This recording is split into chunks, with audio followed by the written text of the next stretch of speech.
ናይ ቀይሕ ባሕሪ ሃየ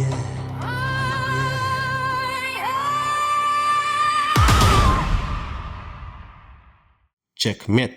እንኳዕ ብርሃን መጻኹም ናብ ሃየ ኣብዚ ፀወታ እዚ አብይ ኣሕመድ ብናህሪ ዝመልኦ መጥቃዕቲ ሸቶ ባሕሪ ንምእታው ይፍትን ኣሎ እንተኾነ ግን ኣብቲ ሜዳ ዘለዉ ኩሎም ተፃወትቲ ንዕኡ ንምዕፃው ናይ ምክልኻል መንደቕ ሰሪሖም ኣለዉ ትንታነ እቲ ፀወታ ለካቲት 2026 ቀዳማይ ስትራቴጂያዊ ኢትዮጵያ መጥቃዕቲ ባሕሪ ወይ ሞት እቲ ፀወታ ኣብይ ነቲ ዓሚቕ ሕልሚ ተጠቂሙ ቅድሚ እቲ ናይ ሰነ 2026 ምርጫ ደገፍቱ ንምልዓዓል ይፅዕር ኣሎ እቲ ስግኣት ንሱ ብልሒ ኣይኮነን ምኽንያቱ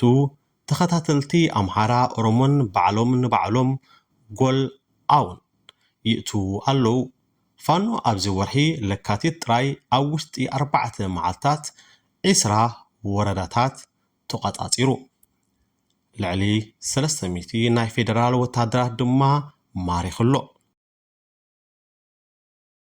ኣብይ ኣብ ውሽጢ ቤቱ ክልል ኣምሓራን ኦሮሞን ውግእ እናሃለዎ ማራቶን ሄጀም ይፍትናሉ ካልኣይ ስትራቴጂያዊ ኤርትራ ምክልኻል ናይ ስቕታ መንደቕ እቲ ፀወታ ኤርትራ ምስ ኣብይ ዝነበራ ፀወታ ኣቋሪፃ ምስ ስዑዲ ዓረብ ኣብይ ውዕል ተሰማሚዓ ኣላ እቲ ምስጢር ኣብ ድሕሪ እቲ መንደቕ ኤርትራ ምስቲ ናይ ቀደም ጸላእያ ዝነበረ ሕወሓት እውን TDF ጽምዶ ዝበሃል ስምምዕ ፈጢራ ኣላ ወላ እቲ ናይ ሱዳን ሰራዊት SF ንኣብይ ንምዕፃው ናብ ወገን ኤርትራ ግብፅን ይጽጋዕ ኣሎ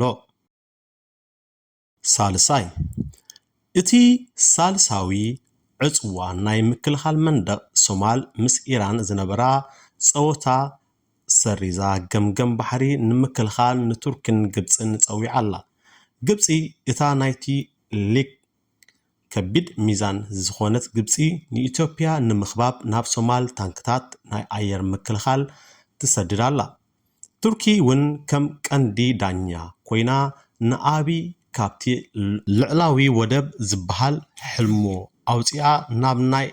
ንግዲ ጥራይ ክትጥቀም ተገድዶላ ኣብይ ኣሕመድ ብቕፅበት ናብ ባሕሪ ክበፅሕ ሓሲቡ ነይሩ ግን ማዕጾ ብኤርትራን ግብፅን ሶማልን ተዓፅዩ ፀኒሕዎ ናቱ ተኸታተልቲ ፋኖ እውን ንዕኡ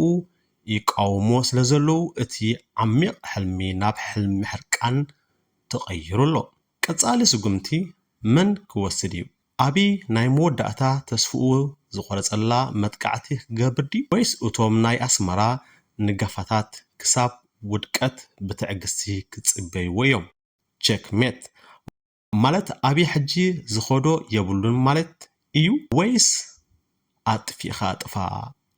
Let's watch the